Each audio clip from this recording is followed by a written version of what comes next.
Tony चिड़िया के पिता की मौत के बाद घर में कमाने वाला कोई नहीं था। माँ, मैं कहीं नौकरी कर लेती हूँ। अरे टोनी बेटा, तू तो पढ़ी लिखी भी नहीं है, तुझे कौन देगा नौकरी। माँ, मुझे जो भी काम मिलेगा मैं सब कर लूँगी, सफाई वगैरह वगैरह।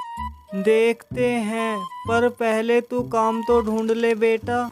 इतना कहकर टोनी चिड़िया काम की तलाश के लिए निकल जाती है। पूरे दिन इधर उधर बाजार में घूमती, लेकिन उसे कहीं काम नहीं मिला।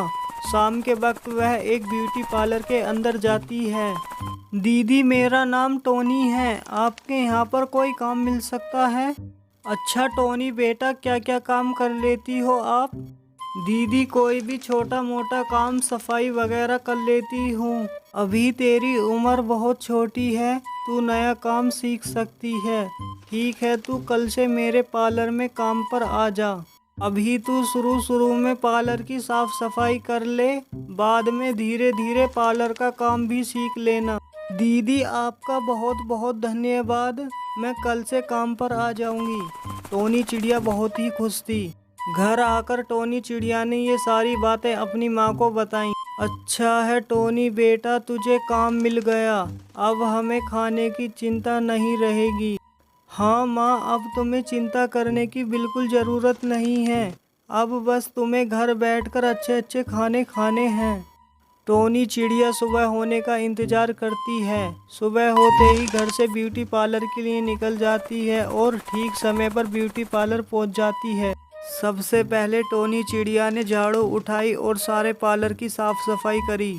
पार्लर के सभी कामों से फारिग होकर टोनी चिड़िया अपना सारा टाइम पार्लर का काम सीखने में लगाती थी। टोनी बेटे, जो मैं कर रही हूँ उसे पूरी ध्यान से देखना तू। टोनी बहुत जल्दी जल्दी काम सीख रही थी। अब टोनी काम सीख चुकी थी। अब वह बहुत अच्छे अच्छे मेकअप करने लगी। दीदी, ज़रा एक निगाह देखना, मैं सही से कर रही हूँ ना? अगर मैं कहीं गलती करूँ तो आप मुझको बता देना, अभी मैंने पूरी तरह से काम नहीं सीखा है। टोनी चिड़िया धीरे धीरे पूरा काम सीख चुकी थी। अरे टोनी बेटा, तू तो बहुत जल्दी और बहुत अच्छा काम करने लगी है, ऐसे ही करते रहना। और मेरी एक बात ध्यान से सुनना, कभी भी कस्टमर से बदतमीजी नहीं करनी चाहिए। कस्टमर के जरिए ही हमारे घर में रोजी रोटी आती है। हाँ दीदी, मैं हमेशा इस बात का ध्यान रखूंगी। कस्टमर भगवान समान होते हैं। अच्छा टोनी बेटे, ले अपने पहले महीने की पगार पाकर टोनी चिड़िया बहुत खुश थी और सीधी माँ के पास गई। ये लो माँ, मेरी पहली पगार। अच्छा बेटा टोनी, तू इन पैसों से अपने लिए अच्छे से कपड़े खरीद लेना। हाँ माँ, मैं अपने लिए भी और आपके लिए भी कपड़े खरीदूंगी। टोनी जैसे जैसे काम ज़्यादा सीख रही थी, मैडम उसके वैसे पगार बढ़ा रही थी। टोनी को भी इस काम में बहुत मज़ा आने लगा, वह इस काम से बहुत खुश थी। थोड़े दिनों बाद टोनी घर पहुंची तो उसके घर एक मेहमान थे। बेटा टोनी, ये तेरे दूर के मामा हैं, ये तेरे लिए बहुत अच्छा रिश्ता लाए हैं। वैसे भी तेरी शादी की उम्र हो गई है, लेकिन माँ, मैं शादी कर कर चली गई तो आपका ख्याल कौन रखेगा? बेटा तू मेरा ख्याल मत कर, मैं अपना ध्यान खुद रख लूँगी। अगर तेरे पिताजी जिंदे होते तो तेरी अब तक शादी कब की कर देते। बेटा, इतना अच्छा रिश्ता नसीब वालों को मिलता है, बस तू इस रिश्ते को ठुकराना मत। टोनी ने अपनी माँ का मुंह देखा और सोचकर कहा, माँ, अगर तुम्हारी शादी करने के लिए राजी है तो मैं मना नहीं कर सकती। बहन, बंटी एक फैक्ट्री में काम करता है, उसकी 12,000 रुपये सैलरी है। वह टोनी को किसी चीज़ की कमी नहीं आने देगा। ठीक है भैया, तुम रिश्ते की बात आगे बढ़ाओ। कुछ दिन बीत गए थे, टोनी और बंटी की शादी हो चुकी थी। टोनी बहुत ही खुश थी। टोनी और बंटी की शादी को कुछ महीने बीत गए थे। एक दिन बंटी कबूतर शराब की हालत में घर वापस आया। ऐं जी, आपने शराब पी है? आपके मुंह से शराब की बदबू आ रही है। अरे हाँ, आज मेरा थोड़ा मूड खराब था, इसलिए मैंने 2 पैक मार लिए। टोनी चिड़िया को बंटी कबूतर का शराब पीना अच्छा नहीं लगा। फिर तो यह रोज का हो गया था।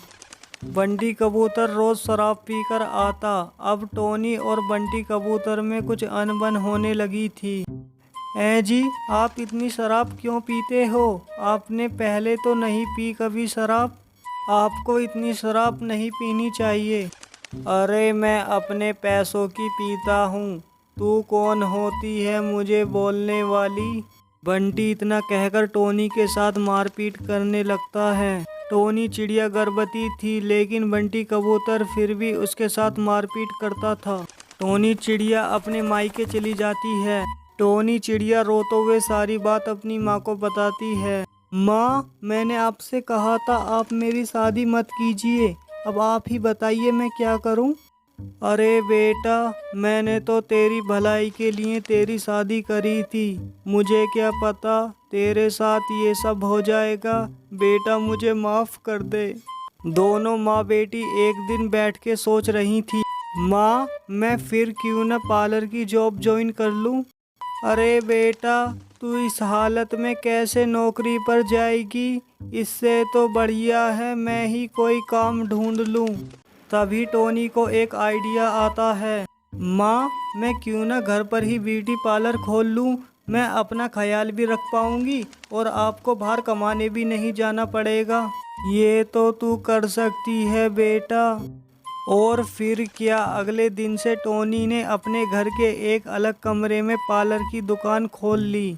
और पहले दिन से ही टोनी के पार्लर में कस्टमर आने लगे और धीरे धीरे उसका ब्यूटी पार्लर चल चुका था। बंटी कबूतर अपनी आदत से फिर भी बाज नहीं आया।